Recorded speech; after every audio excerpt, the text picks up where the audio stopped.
a escuchar a través de esa grieta de lo increado.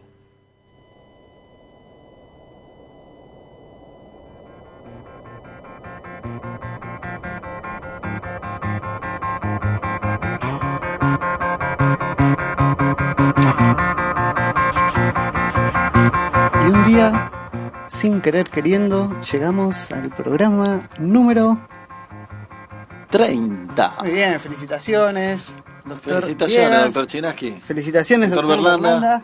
Muy bien, voy a estar más contento cuando lleguemos al 300. Bueno, está bien. Me gusta esa actitud, siempre para adelante, más, 10 veces más quiero. Yo espero llegar al 50, donde... Ahí está, vamos, muy bien. Donde la idea era hacer un programa en vivo, ¿no? Pero bueno, ya estamos Siempre en lo el 30. hacemos en vivo, pero en vivo, ¿en dónde le gustaría hacerlo? Al programa número 50. Acá nomás en la peatonal Córdoba y Maipú. Seguimos con la idea de cortar la calle. Cortamos la calle. Pero cortemos una calle que se circulan coches, me gustaría más. No, ¿Qué pero esquina no, cortaríamos? no podemos Piquete, hacer eso. Sí, claro. Es inconstitucional. ¡Ey, inconstitucional! ¿Cómo les va, doctores?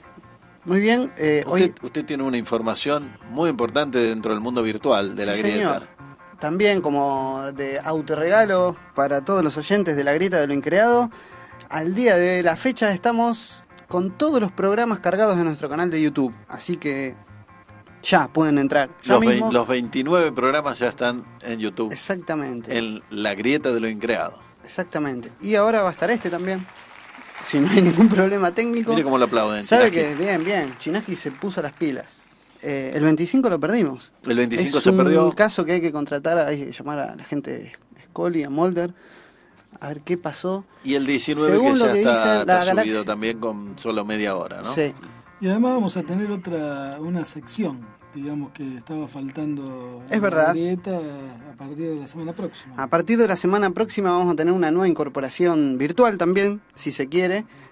Para la grieta de lo increado vamos a tener la columna El Rinconcito de Aldo Huxley, con todas las novedades sobre lo último que está aconteciendo en el mundo en lo que respecta a la investigación de sustancias psicodélicas de uso medicinal. Afortunadamente podemos decir que en estos últimos meses hubo como una especie de explosión. Hace muy poquito yo les comentaba que se había autorizado un nuevo estudio controlado para la investigación del uso terapéutico del ácido lisérgico en el estrés postraumático. Ujú. También hace muy poquito, días nomás, se habilitó el primer estudio también controlado del uso terapéutico de la cannabis, también para el estrés postraumático. También están investigando nuevos metabolitos derivados del cornezuelo del centeno para el tratamiento de las cefaleas. Bueno, hay muchas novedades, digamos, en el ámbito académico. Y por qué no también meternos en ese gran dilema de ¿es necesario que siga la investigación underground de los psicodélicos? ¿Está el mundo preparado?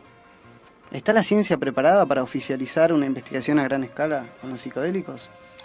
De cualquier manera... La respuesta es sí y no. Sí y no. Creo que sí, que esta es la época donde mejor se está preparado para la investigación a gran escala.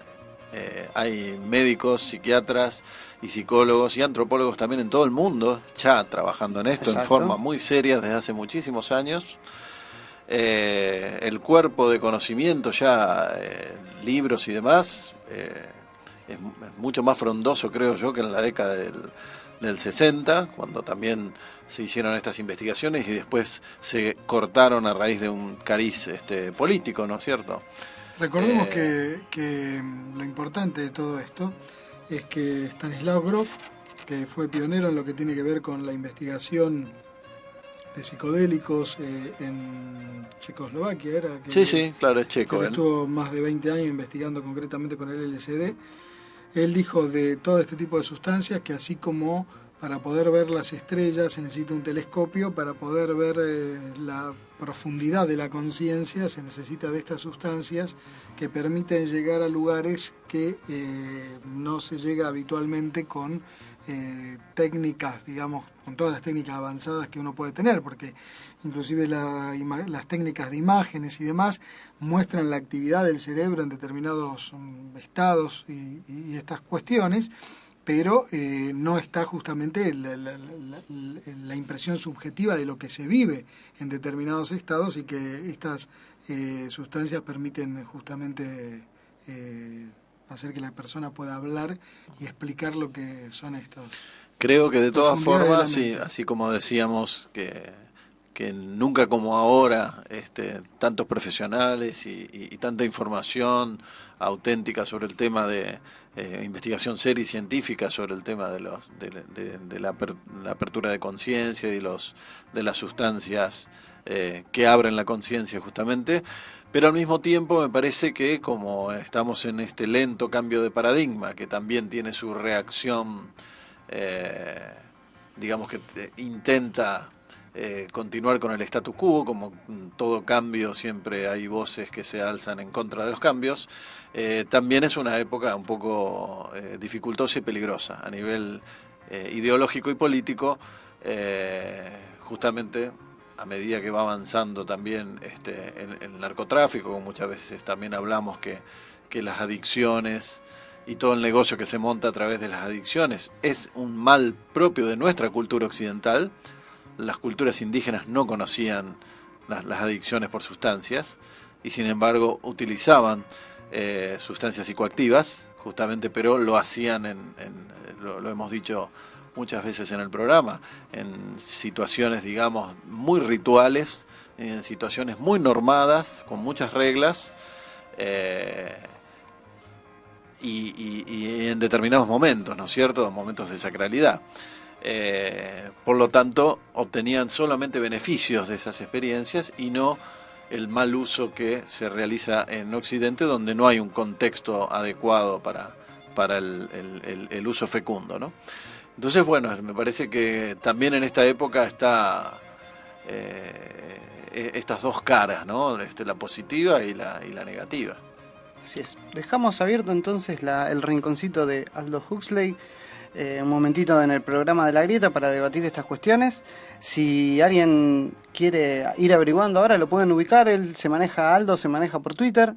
En Twitter lo buscan @Aldo Huxley, HUXLEY. ¿Algún parentesco con el famoso Aldous Huxley? Dicen que es un sobrino octavo, pero argentino. No se puede comprobar. Argentino. Sobrino de Chesortu. Así es. Bien. Así que, bueno, la semana que viene vamos a tener las primeras novedades de Aldo. Bárbaro. Nosotros estábamos hablando en el programa anterior y hoy vamos a continuar con un tema que tiene un montón de formas de abordarlo.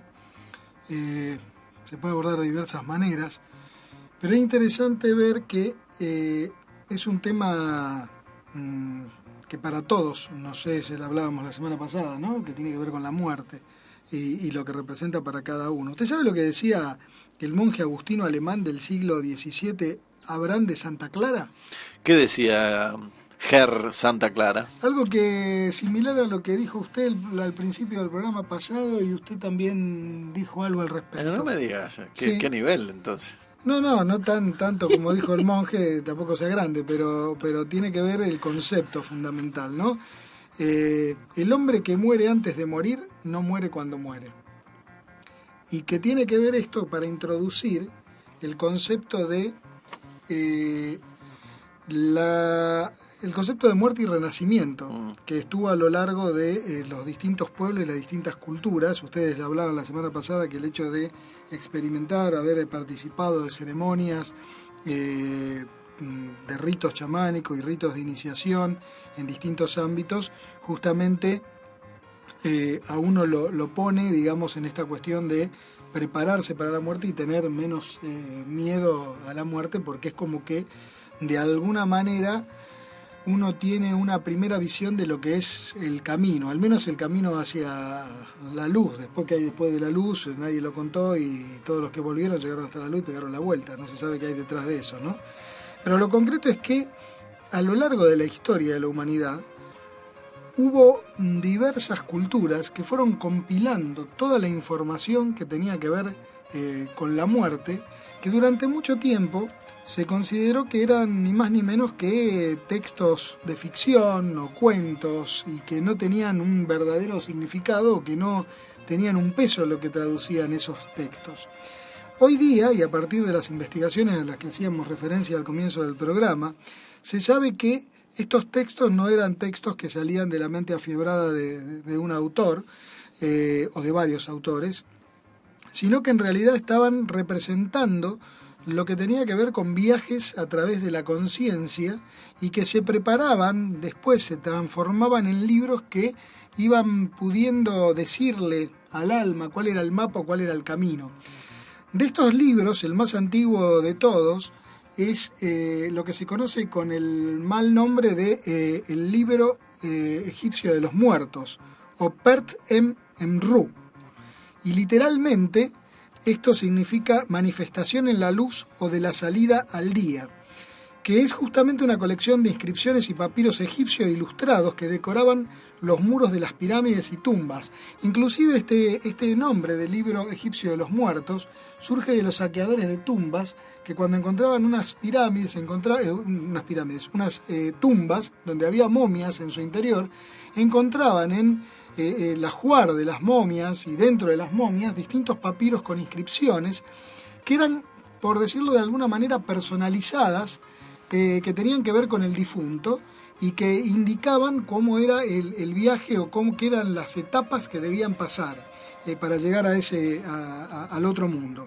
El otro libro conocido también es el denominado libro tibetano de los muertos, que es quizá el más famoso y el más conocido de todos, conocido bajo el nombre de Bardo Todol, o lo que significa liberación mediante la escucha en el plano posterior a la muerte. Eso significa Bardo Todol, que son una serie de indicaciones también que le iban recitando a medida que iba al muerto o al difunto, los tibetanos para que fuera reconociendo por dónde tenía que ir.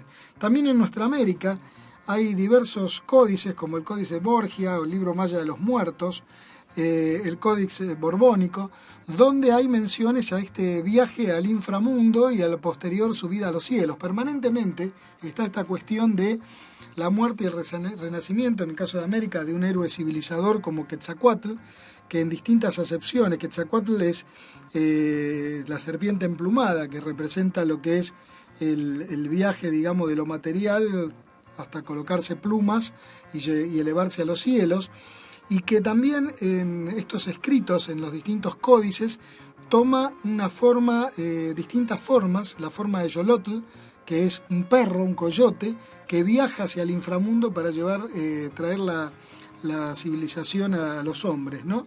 En todo un viaje con distintas fases, que en realidad estas fases lo que están representando ni más ni menos son distintos estados de conciencia y distintos, más que estados de conciencia, digamos, distintas profundidades de la conciencia que forman parte de lo que es el inconsciente colectivo, porque como estamos hablando de el libro egipcio de los muertos, que prácticamente es una compilación de textos que tiene más de 5.000 años, que fueron escritos en las pirámides, en tumbas, en papiros, y el libro tibetano de los muertos, y básicamente, o en América, y lo interesante de esto es que justamente todos, con el lenguaje propio de cada cultura en particular, va relatando este viaje, pero uno puede encontrar territorios comunes en estos distintos textos, lo cual está hablando justamente de que hay una profundidad de la conciencia común a toda la raza humana,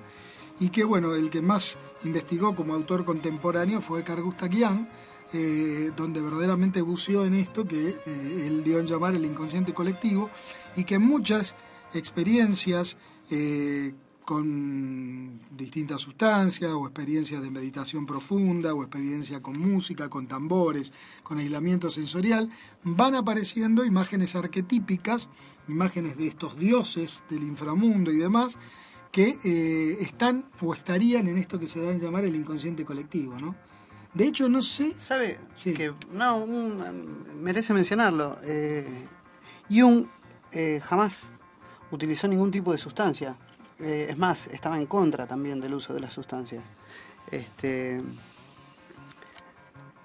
digo que merece mencionarlo porque justamente gran parte, si alguno ha leído y sobre todo alguno tuvo acceso a la lectura del último libro publicado, el Libro Rojo, gran parte de los escritos de él son prácticamente experiencias de las que podemos denominar místicas, ¿sí? A eso iba a hacer referencia, que nosotros estamos hablando hoy de textos que eran considerados, digamos, guías para este viaje al inframundo, y que hoy la ciencia puede dar cuenta perfectamente de que en realidad es una guía a las profundidades de la psiquis. Y nosotros estamos hablando del libro egipcio de los muertos, o Parten en Ru,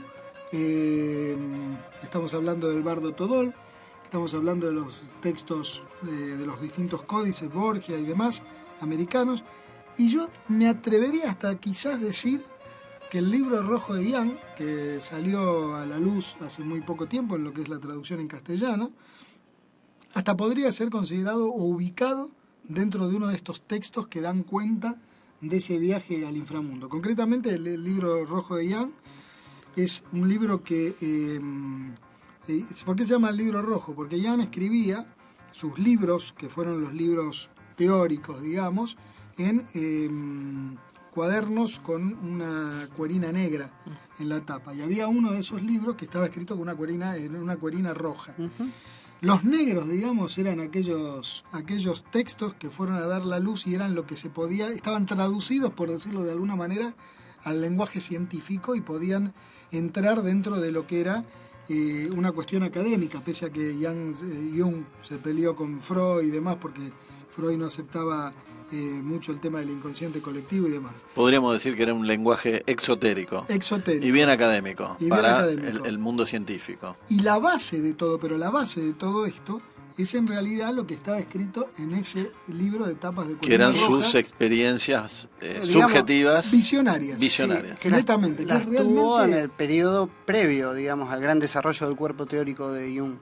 De hecho, él mismo, como decía Néstor, él mismo consideraba que lo que escribía en su Libro Rojo no iba a ser aceptado nunca en los claustros académicos. Uh-huh. Y al igual que el Bardo Todol, el libro tibetano de los muertos, o al igual que el libro egipcio de los muertos, lo interesante del Libro Rojo es que no solamente hay escritos, sino que también hay pinturas que hacía el propio Jung. Claro, eso simbólica, llama mucho la atención por carga... la dificultad de interpretar esas experiencias subjetivas de Carl Gustav Jung, ¿no? Que tienen que ver con su vida, con su psiquis, y dibujos realmente como semejantes a aquellas miniaturas bíblicas, ¿no?, de la Edad Media, ¿no? Con una gran complejidad, al punto que mucha gente, tengo entendido que se han formado grupos de psicólogos de estudio de este Libro Rojo, porque obviamente no sé si Jung dejó algún, más allá del cuerpo teórico, que sí nos legó, digamos, pero no sé si hay alguna otra explicación. Lo que he visto son autores que intentan explicar el Libro Rojo de Carl Gustav Jung, ¿no? Entonces, porque es muy difícil acercarse al libro directamente y a esas ilustraciones sin una previa, digamos, interpretación. Es que realmente leer el Libro Rojo, donde él, en sus viajes, en sus visiones que él va teniendo, se encuentra con diversos personajes que le van transmitiendo información. Es realmente leer el libro de un loco, ¿no? Sí, lo que en broma, medio en serio, medio en broma, lo decíamos la otra vez. Un loco o un chamán, ¿no? Sí, claro. Podría ser descripto ese periodo. O ambas cosas. Un brote psicótico. Pero lo interesante es que es un viaje a las profundidades de la psiquis, en este caso a la psiquis del propio Jung, así como el libro egipcio de los muertos o el Bardo Todol es un viaje a la psiquis escrito por diversos autores, porque no se conoce. De hecho, por ejemplo, en las pirámides están los que se llaman los textos de las pirámides, que se crearon entre el 2350 y el 2175 a.C., y son los escritos más antiguos que se conocen, donde habla justamente de la vida tras la muerte y la creencia en el más allá y el viaje hacia el más allá. Por eso hablábamos de que este libro egipcio de los muertos, que el verdadero nombre, como decíamos, es Manifestación en la Luz o Salida al Día. Fíjense qué curioso, ¿no? Es como decir, estamos en la oscuridad y Sí, vamos sí. a acceder a la luz. Y también la cuestión manifestación en la luz, este concepto de luz que hablábamos en los primeros programas, que hablábamos la semana pasada cuando hablábamos de la experiencia cercana a la muerte y del encuentro que tenían las personas con esa luz, ¿no?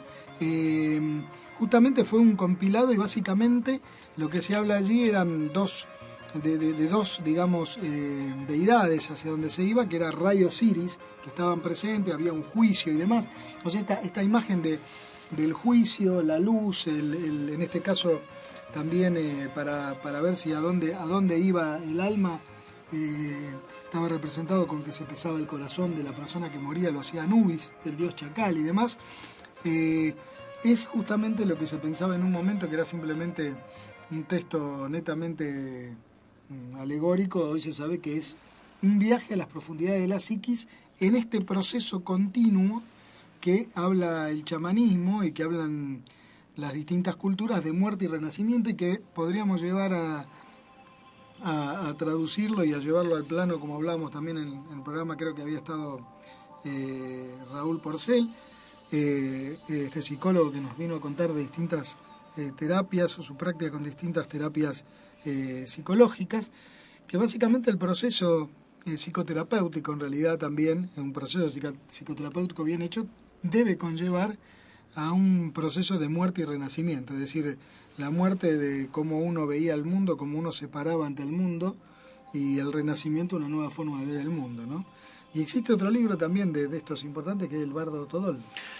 Así es, que tiene una historia muy interesante, muy linda, ¿no? En realidad en Occidente se conoce este libro gracias a un antropólogo, se llamaba W.E. Evans Wentz, así por lo menos figura en todos sus libros, ¿no? W.Y. Evans Wentz. Qué raro, los antropólogos siempre. Ajá, que nació el 2 de febrero de 1878 en New Jersey, Estados Unidos. Muchos creen que erróneamente que es inglés, ¿no? Los ingleses fueron los que invadieron en su momento el Tíbet y bueno, también ejercieron muchas investigaciones allí, pero no, este era un norteamericano que cursó sus estudios en la Universidad de Stanford, donde recibió su licenciatura y su posterior doctorado. Después de ello recorrió muchos países, sobre todo México, Europa, Escocia e Irlanda. Yo lo rescato, digamos, podríamos decir, hasta cierto punto. Fue un antropólogo de la conciencia. No sé si fue un antropólogo transpersonal en todo el sentido de la palabra, en la profundidad, pero sí muy interesado. Por ejemplo, uno de sus primeros trabajos importantes tenía que ver con el tema de las hadas y duendes en Irlanda, y digamos, recogió bastante de esa mitología que todavía estaba bastante viva en la época. Estaba en el tema entonces. No, sin duda. Ah. Sin duda. Luego termina él, por ejemplo, lo que mucha gente no sabe, es muy famoso por haber hecho conocer el Bardo Todol en Occidente, por su primer traducción, digamos, al inglés, pero y a partir del inglés en todas las lenguas occidentales, entre ellas el castellano, ¿no? Pero pocos saben que después él se retiró los últimos 20, 30 años en una montaña en California, donde se hizo muy amigo de la población nativa, sobre todo la población indígena del lugar. Su último libro, que fue compilado después de su muerte, se llama La Montaña Sagrada, ¿no? Y trata justamente de las experiencias de los indígenas con una determinada montaña sagrada en la que él también vivió en sus últimos años, hasta su muerte en 1965, ¿no?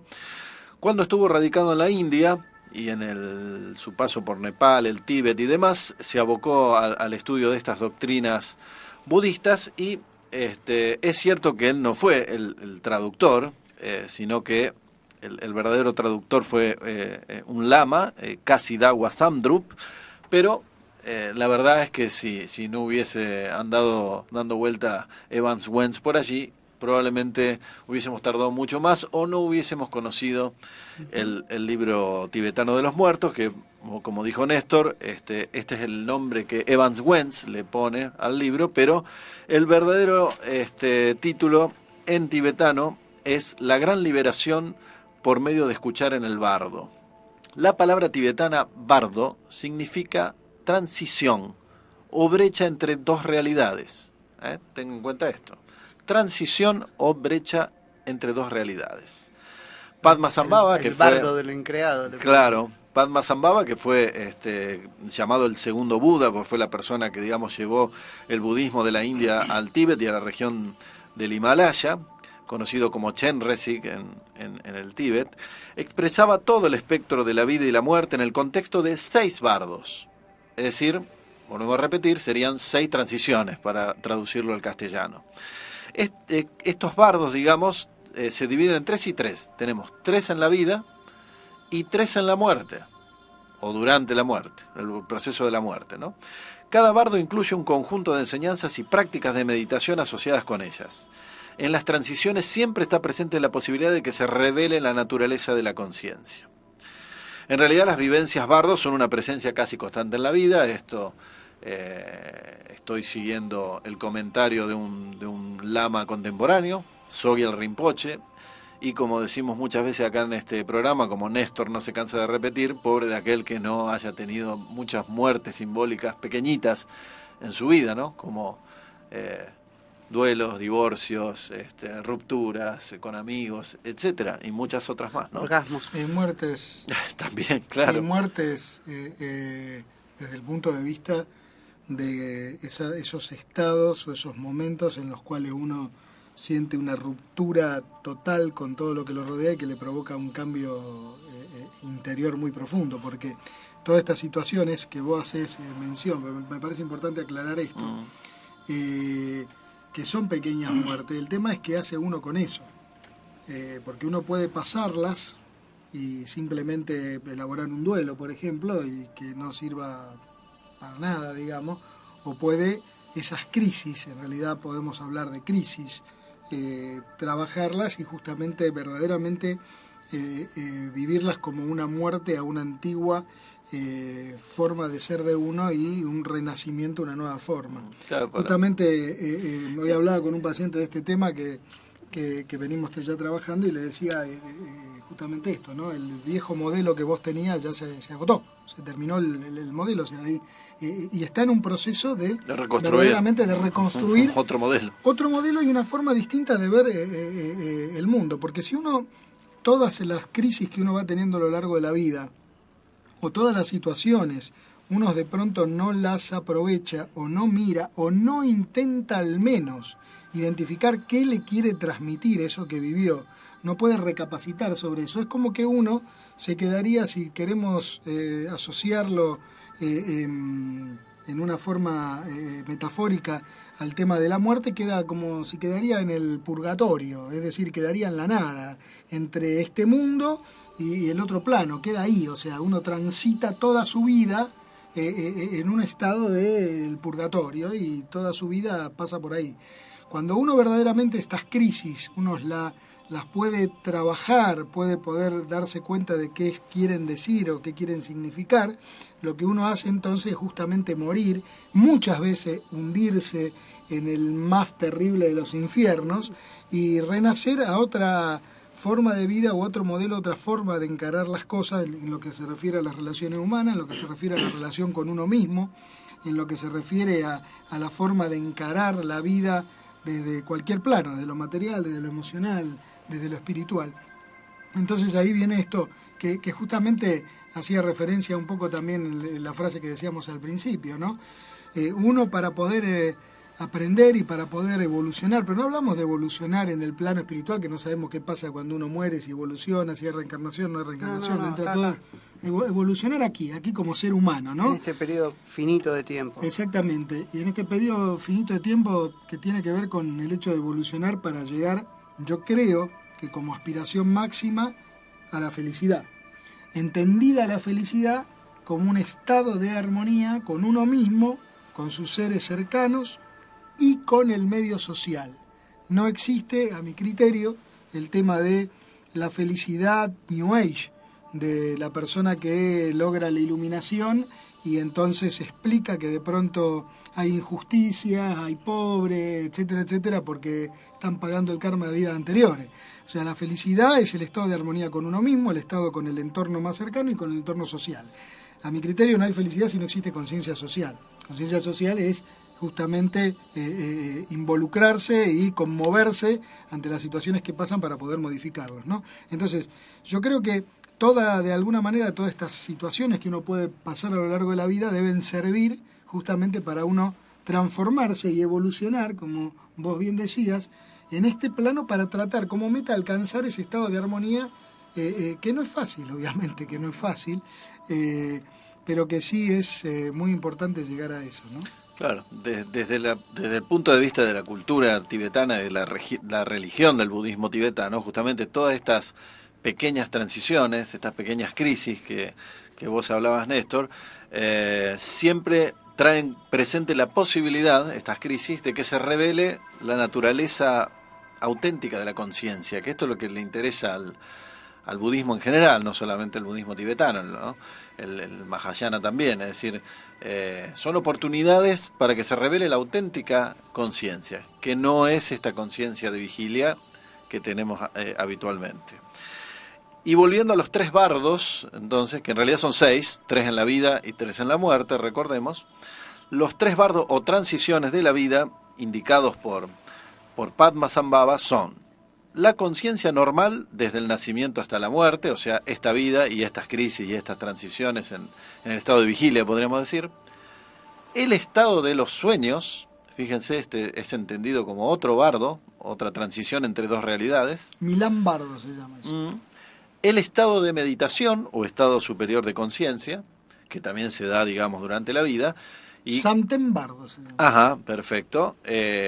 No está incluido, por supuesto, el uso de sustancias, pero nosotros sabemos bien que algunas de estas sustancias llamadas enteogénicas, por el chamanismo amerindio, se parece mucho al estado del sueño y de los sueños, sobre todo el de los sueños más profundos, y en algunos casos también algunas personas llegan a un estado similar a el estado superior de conciencia, que también se obtiene con la meditación, ¿no? Entonces también incluiríamos a estos estados como un bardo de la vida, ¿no?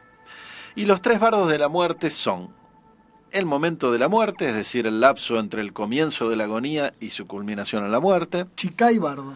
Perfecto. El dharmata o la esencia de las cosas como son, cuando la naturaleza de la conciencia se manifiesta bajo la forma de visiones. El Chonjin Bardo. Muy bien. Y por último, el tercero es el devenir desde el momento en que la conciencia abandona el cuerpo hasta el nacimiento siguiente, porque ustedes saben que los tibetanos creen en la reencarnación. Sitpa Bardo. Entonces, Los dos son barderos, los dos saben bien.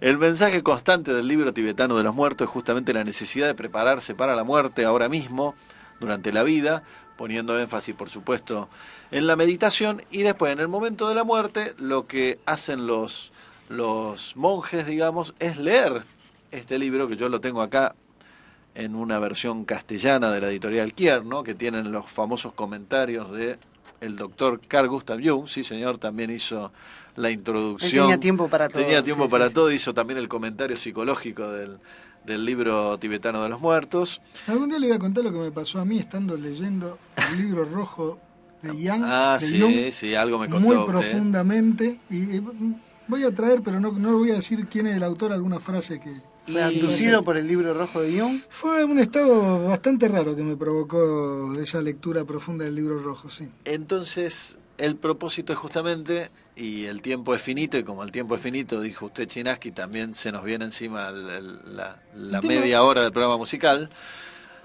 No tenemos programa musical. Bueno, el programa quise decir el plan musical de hoy. Me gustó porque El estaba... programa musical. Usted, don Viegas, estaba hablando así de la muerte, digamos, del cuerpo físico, de esta etapa finita. Y del que cuerpo decíamos. psíquico también, porque son las Sí, disoluciones que ahora vamos a Y el continuar doctor hablando. Berlanda hacía mención a las mini muertes o micro muertes. Antes de ir al tema, quería hacer mención de esto, porque yo lo escucho como colega y no lo puedo dejar pasar, pero me pongo del lado del oyente y creo que no es habitual que para uno plantearse esto de que uno en cualquier momento de la vida, y no hay que esperar hasta la muerte física, puede decir basta, morir, terminar con la vida que uno viene llegando y elegir otro rumbo, ¿sí?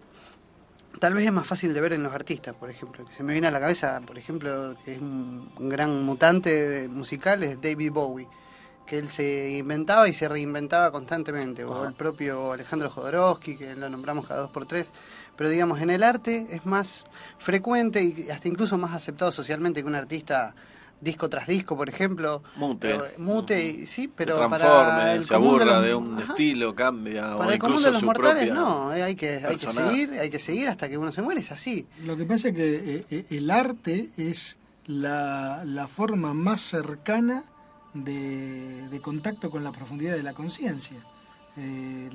Cuando uno se mete en las profundidades de la conciencia... Lo que propongo es simplemente vivir de una manera más artística, Berlanda. Me Era parece eso que quería fantástico, decir, me parece fantástico, porque justamente es la forma de traducir todo esto. ¿Y qué sería vivir a su criterio de una manera más artística? ¿Se va a rapar usted? Usted se tiene que rapar. ¿Cuándo se va a rapar? No, todavía no. Yo le vengo Tengo que diciendo... pasar por alguna crisis muy profunda. A ver, Todavía, no tenemos evidentemente, internet, no tenemos internet. No pasó. A ver, no tenemos internet, no tenemos teléfono, no tenemos nada. Escúcheme, Pero usted no me contesta ahora la le pregunta. respondo, pero no puedo dejar pasar esto. El que quiere, voy a hacer una encuesta, una encuesta online. ¿Quién quiere a los 250 votos positivos lo va a hacer? ¿Quién quiere que el doctor Viegas se rape totalmente bocha Onda, afeitado? bocha tipo monje Exactamente. budista. Exactamente. Bueno, pero Después- no hay teléfono, así que no pueden llamar a la gente. Después del tema Sigo musical me tirando contesta... Esta es mi forma artística, por ejemplo. Después No hay del- cámara acá, pero... Después del tema musical me contesta qué significa para usted esto, hablando en ¿Cómo serio. Y hay una cuestión especial con el tema de hoy. Sí, hoy, musical. a raíz de nuestro cumpleaños número 30, vamos a hacerle el regalo a nuestro operador, querido Cristian, de que elija el tema. Es una sorpresa para nosotros, para todos. A ver con qué nos va a A ver deleitar qué eligió. en este cumpleaños. Fenómenos culturales en nuestra sociedad, reflexiona con nosotros en la grieta de lo increado.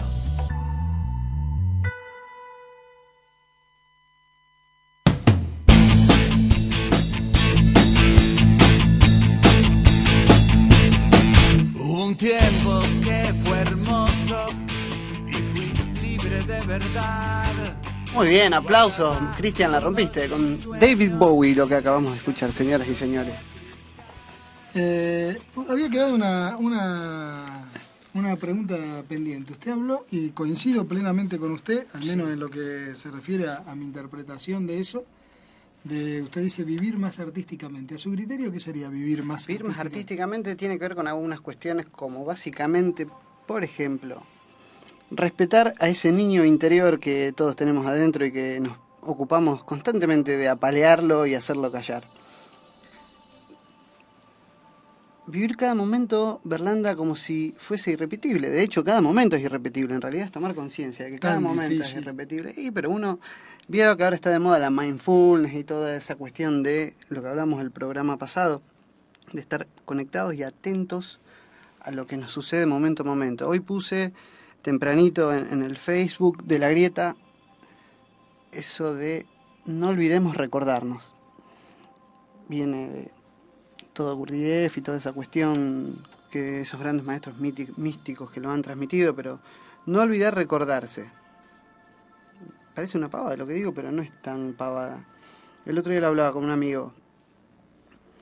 Si usted momento a momento, desde que se levanta, se toma una milésima de segundo para recordar quién es y dónde está, de dónde viene y qué va a hacer, le puedo asegurar que el día es mucho más largo y mucho más feliz y completo de lo que suele ser cuando no nos prestamos atención. Volviendo. Me dejo emocionar a menudo. Soy llorisquero, Berlanda. Me parece bien. ¿Sí? Y sobre todo, una manera artística que encuentro de vivir la vida es prestarle atención al sol en todos los momentos del día. Sobre todo el amanecer y el atardecer. El tema cuando llueve, Cuando llueve también el sol está, me parece. pero hay que buscarlo en otro lado. Muy bien, qué lindo. ¿Qué más, Berlanda?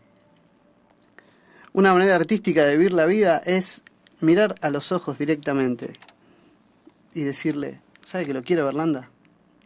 ¿Ve? Fíjese, le saqué una sonrisa. Yo me río siempre. Usted no se ríe nunca. Una manera artística de vivir la vida es esta que estamos haciendo nosotros, donde nos escapamos un rato de la abrumadora vida social que cada uno tiene, se recluye y se conecta, sí, con su corazón, y porque lo que estamos diciendo acá, cada vez que se enciende este micrófono, es lo que sale del corazón. Esa es otra manera artística de vivir la vida. Y sobre todo ponerle mucho cariño a lo que uno hace. Coincido plenamente, y realmente sí, que obviamente no es sencillo, pero si de pronto me gustó esa cuestión de intentar vivir la vida en forma de arte, porque creo que también, si se quiere, es un simbolismo para estar más conectado con la parte más profunda de uno, ¿no? Sí. La parte más profunda de la conciencia, esa parte que tiene la sabiduría plena y que a veces cuando uno está en estos estados no ordinarios de conciencia, a partir de la meditación, a partir del aislamiento sensorial, a partir de los bailes rituales, a partir de ceremonias indígenas y demás, que cuando uno entra en estos estados... ¿Qué se da cuenta? ¿De qué se da cuenta? De que está todo bien. Es que es todo más simple de que lo que todo parece. más simple. Y usted fíjese que esta frase, que la he escuchado en estos 17 años que uno ha estado haciendo e investigando el tema de la ayahuasca y viviendo experiencias de estados no ordinarios de conciencia, inclusive en la literatura uno la encuentra, esta frase, está todo bien. En esas 3 palabras, básicamente... se simplifica este concepto que dice usted, ¿no? Que en realidad todo es más simple de lo que uno cree y uno se hace demasiado problemas y enrolla demasiado las cosas en situaciones que a lo mejor no ameritan tanto. Lamentablemente, cuando volvemos a este estado ordinario de conciencia, y la propia palabra ordinario de ordinario lo podríamos sí. poner, porque en realidad es un estado ordinario, pero no ordinario como común, sino ordinario de ordinario, algo burdo, algo que a uno no le permite captar todo lo que verdaderamente es el mundo y todo lo que uno se pierde sí, cuando va... No creo que sea tan así. Me refiero, yo sé a lo que iba usted. ¿Sabe qué? Hay una forma de escaparse de eso. Hay una forma de escaparse a eso, sí, a esa terrible desolación, justamente, que genera muchas veces la sensación de soledad que cada uno acarrea y carga consigo. Y es recordar que podemos estar en comunión con el otro, con un otro que tal vez piensa de la misma manera, o vive o respira y siente de la misma manera. Y muchas veces pasa eso, como decía en el programa anterior, es levantar el teléfono y llamar, juntarse.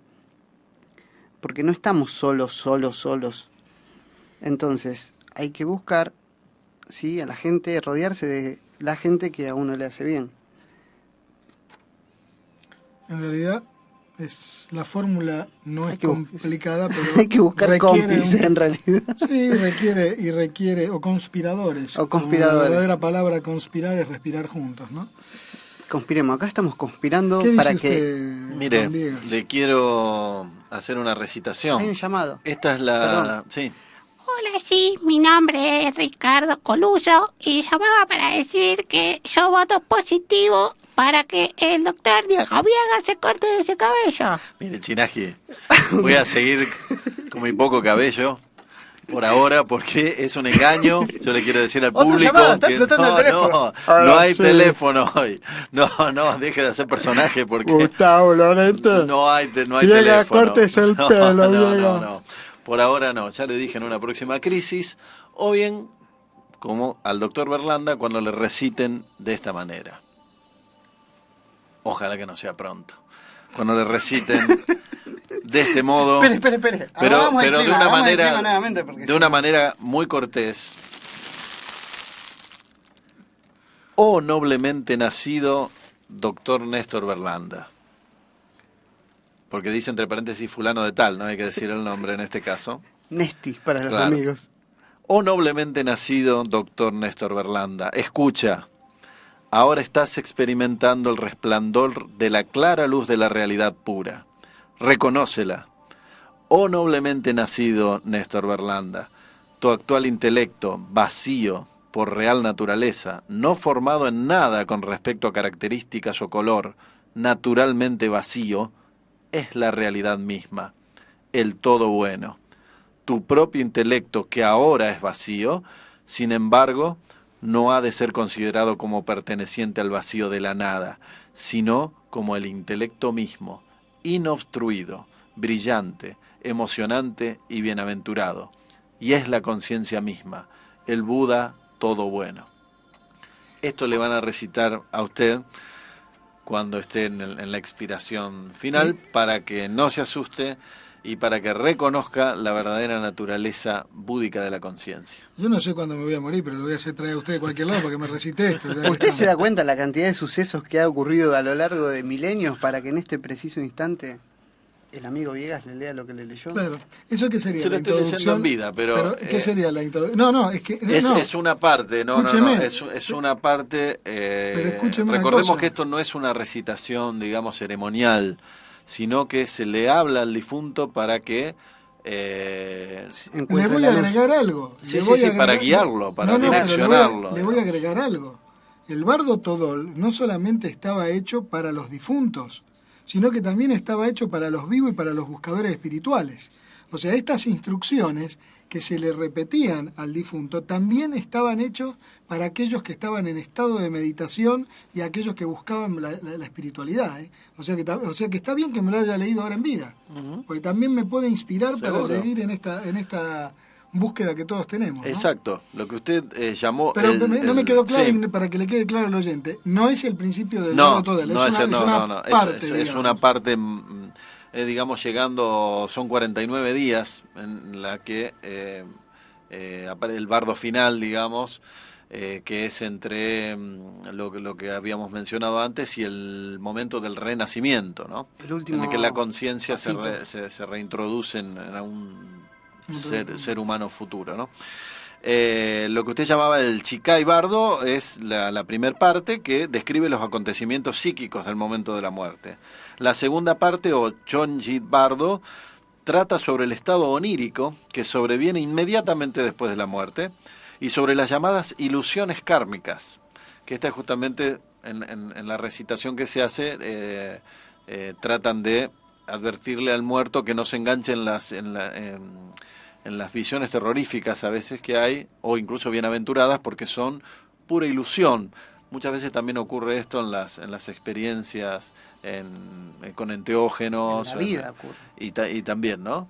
Esa es la forma. Haciendo que la de mente aprender. reconozca Claro. en ese momento que se trata de su propia alma, digamos, proyecciones, digamos, e ilusiones. Permítame, me interesó lo que usted dijo, ¿no?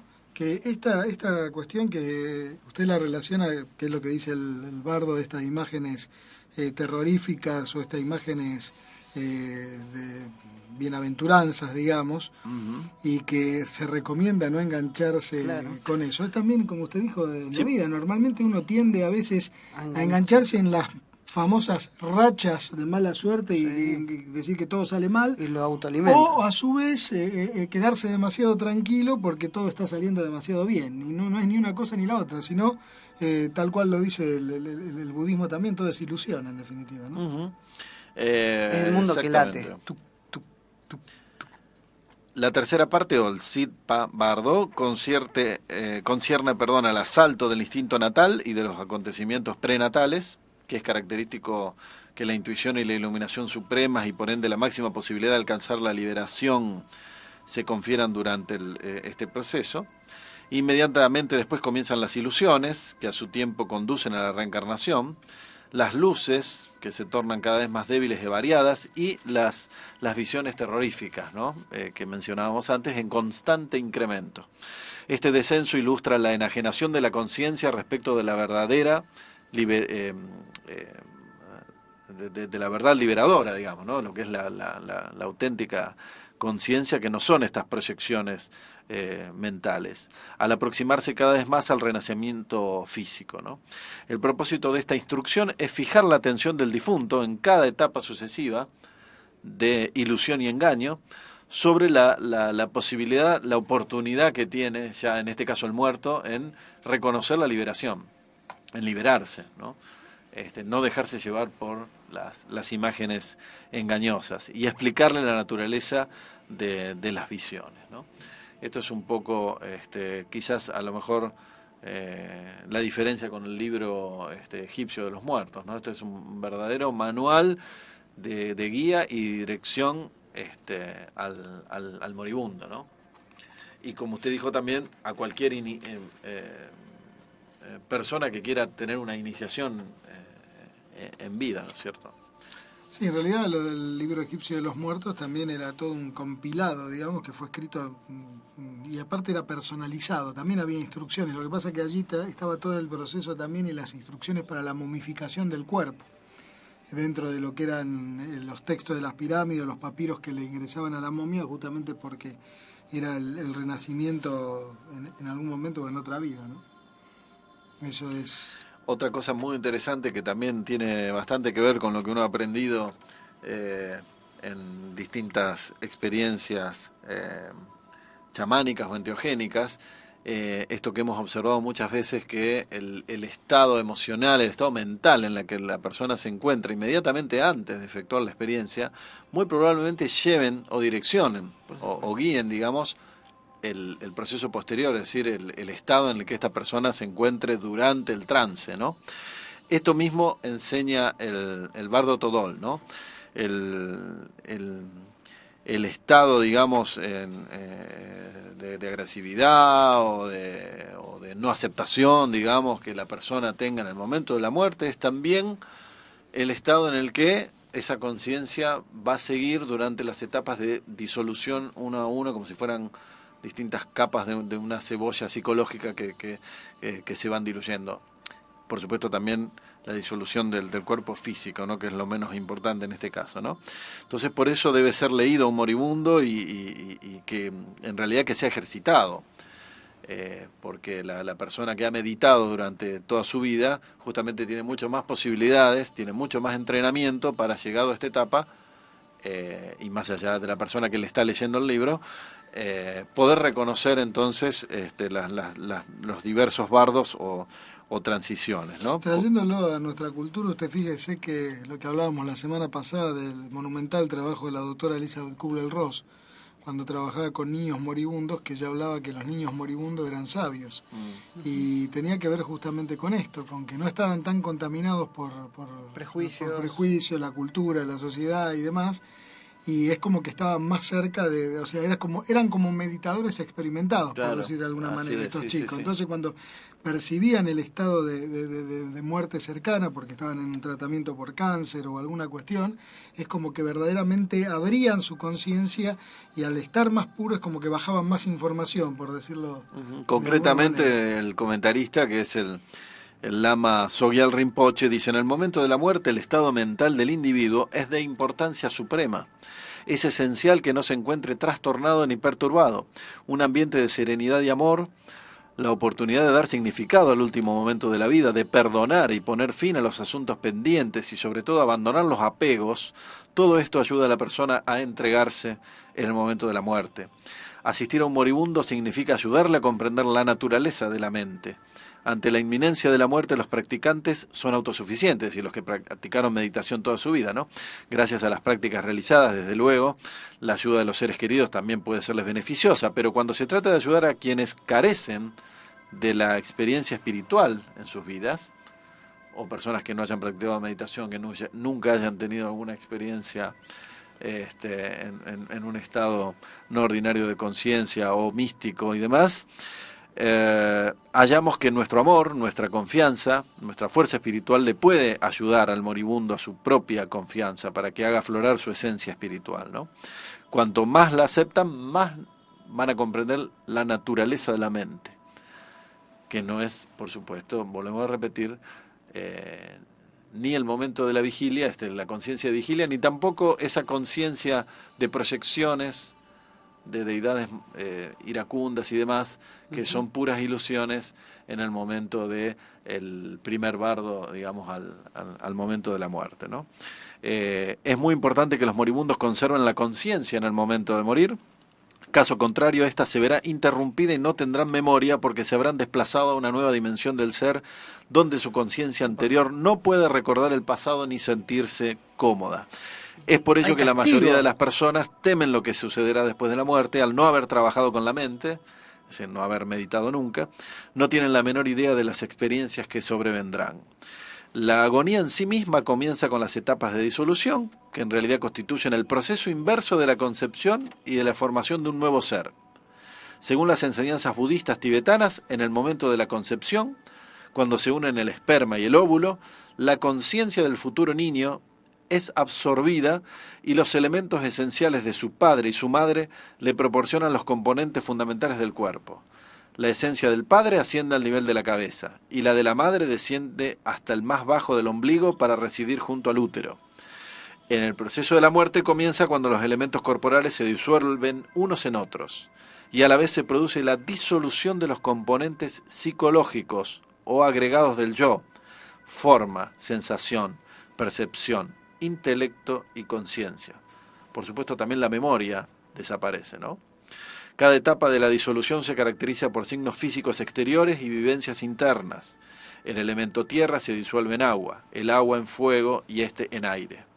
Al disolverse el aire, la persona exhala, pero casi no puede inhalar. Y por último cesa la exhalación. En ese momento, el aire interior o fuerza vital se disuelve en el canal central, desciende la esencia paterna, que produce una visión de blancura, similar a la contemplación de la luna otoñal, y asciende la esencia materna, que produce la visión de un crepúsculo rojo. Cuando las esencias se reúnen y se funden en el corazón, la conciencia se desvanece en un gran espacio negro y vacío. Sin embargo, la conciencia muere, dice el Lama, apenas un instante. Y al despertar la persona conoce la pura luminosidad de la verdadera, la auténtica naturaleza de la mente. El nivel de conciencia más sutil, que es el que nunca no tenemos idea a nivel de lo cotidiano, ¿no es cierto? No, claro. En este lado de la vida, y que comparan con la pura alba otoñal, el amanecer en el mes de otoño. Por eso es crucial para la cultura tibetana estar preparado para el momento del sol, de la muerte, ¿no?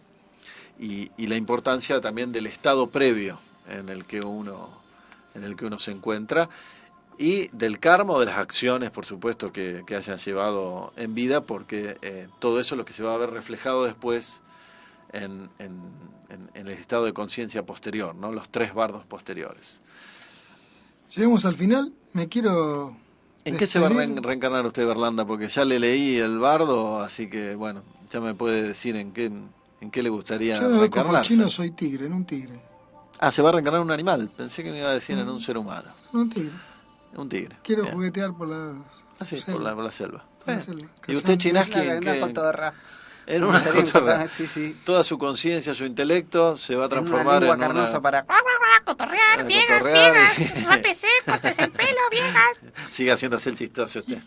Quiero terminar con una frase de Víctor Hugo en la obra Los Miserables, y que tiene que ver un poco con lo que... Los miserugos de Victorables. Que vos decías recién, que dice: hay un espectáculo más grande que el mar, que es el cielo. Hay un espectáculo más grande que el cielo, que es el interior del alma. Hasta la semana que viene. Chau. Chau.